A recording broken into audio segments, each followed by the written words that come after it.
Jaden, a 7-year-old street kid, had survived most of his life alone, dodging dangers, hunger, and cold nights. One morning, while searching for scraps at the city dump, he heard a faint cry. At first, he thought it was an animal, until he found 2-year-old Liam, the missing son of powerful businessman Elliot Ward. The child was shivering, dirty, and terrified. Without hesitation, Jaden wrapped him in his thin jacket, whispering, "I got you. Don't cry." Carrying Liam through the cold streets, Jaden begged adults for help, but most ignored him.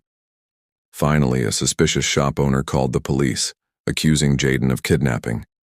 At the hospital, the wealthy and feared 65-year-old Mrs. Evelyn Ward, Liam's grandmother, arrived with lawyers and fury.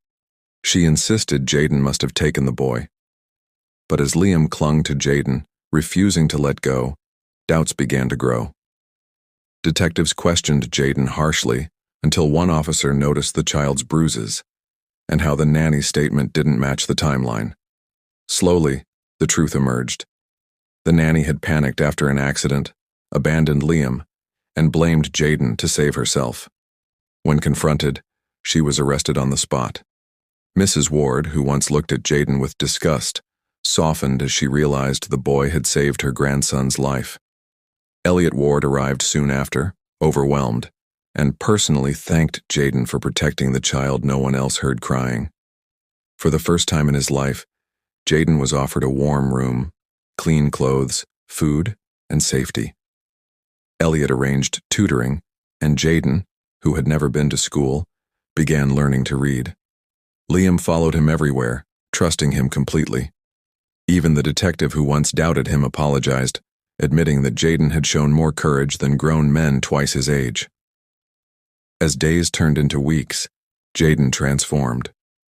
The scared, hungry street kid slowly became a protector, a student, a brother figure, still only 7 years old, but carrying a heart far older.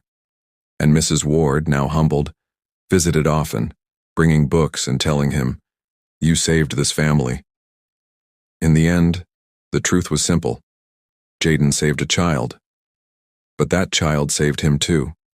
Their lives, one rich, one poor, one 2 years old, one 7 years old, one 65 years old, intertwined in a way none of them could forget.